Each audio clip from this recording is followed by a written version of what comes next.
গুরুত্বপূর্ণ একটা খবর।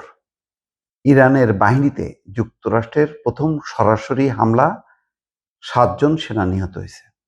তার মানে সামরিক বাহিনীকে লক্ষ্য করে যুক্তরাষ্ট্র হামলা চালালো এই প্রথম। আগে তারা বিভিন্ন স্থাপনা লক্ষ্য করে হামলা চালাইছে। কিন্তু সামরিক বাহিনীর ঘাঁটি লক্ষ্য করে হামলা করেনি। এই প্রথম করল।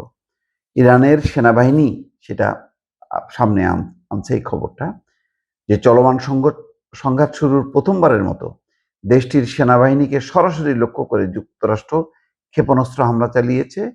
তুর্কির সংবাদ মাধ্যম আনাদোলু এজেন্সি জানিয়েছে বুধবার ভোরে দক্ষিণ পূর্বাঞ্চলের একটি সেনা ব্যারাকে ওই হামলায় অন্তত ৭ জন সেনা নিহত এবং আরও ১৩ জন আহত হয়েছে।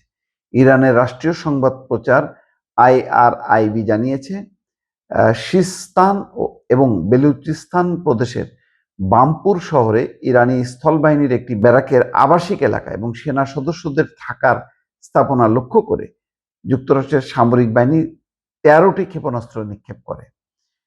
ইরানি সেনাবাহিনী এক বিবৃতিতে বলা হয়, হামলায় ৩৮৮তম ব্রিগেডের ৭ সদস্য নিহত এবং ১৩ জন আহত হয়েছে। এছাড়া আরও কয়েকজন আহত হয়েছে। হামলার তীব্র নিন্দা জানিয়ে ইরানের সেনাবাহিনী একে যুক্তরাষ্ট্রের আগ্রাসন হিসেবে অভিহিত করেছে এবং এর কঠোর জবাব দেওয়ার অঙ্গীকার করেছে। প্রতিবেদন অনুযায়ী গত ১৩ জুন শুরু হওয়া ইসরায়েলি হামলা এবং ২৮শে ফেব্রুয়ারি যুক্তরাষ্ট্র ইসরায়েলে যৌথ হামলার আগে ইরানের নিয়মিত সেনাবাহিনী বা ইসলামিক রেভলিউশনারি গার্ড কর্পসের স্থাপনাগুলোতে সরাসরি লক্ষ্যবস্তু করা হয়নি। এদিকে ইরান সরকারের মুখপাত্র ফাতেমে মোহাজেরানি বুধবার বলেছেন, সাম্প্রতিক মার্কিন হামলায় দক্ষিণ ইরানে ৩০ জনের বেশি বেসামরিক নাগরিক নিহত হয়েছে। তার মানে দেখেন তীব্রতা বাড়ায় দিল। এখন যেহেতু সরাসরি মানে সামরিক বাহিনীর সদস্যদেরকে লক্ষ্য করে হামলা চালাচ্ছে, ইরান কিন্তু এটা ছাড়বে না। তাহলে ইরাক থেকে কেন গোটায় আসতেছে? তাদের ২৫০০ সৈন্য সেখানে মোতায়েন আছে। গতকালকে ইরাকের প্রধানমন্ত্রীর সঙ্গে আলোচনা করে তারা সিদ্ধান্ত নিয়েছে যে ৩০শে সেপ্টেম্বরের মধ্যে পুরো সেনাবাহিনীকে তারা গোটায় নিয়ে আসবে। তার মানে বোঝা যাচ্ছে যে যেহেতু ইরানের সামরিক বাহিনীর উপর হামলা চালাচ্ছে, ইরান এটার প্রতিশোধ নেবে। তো ইরান প্রতিশোধ নিতে গেলে কাছাকাছি অবস্থানে মধ্যপ্রাচ্যের যেই সমস্ত জায়গাগুলোতে মার্কিন সামরিক বাহিনীর অবস্থান, তো এখন সেই অবস্থান লক্ষ্য করে এখন সরাসরি তারা হামলা চালাবে, এর প্রতিশোধ নেবে।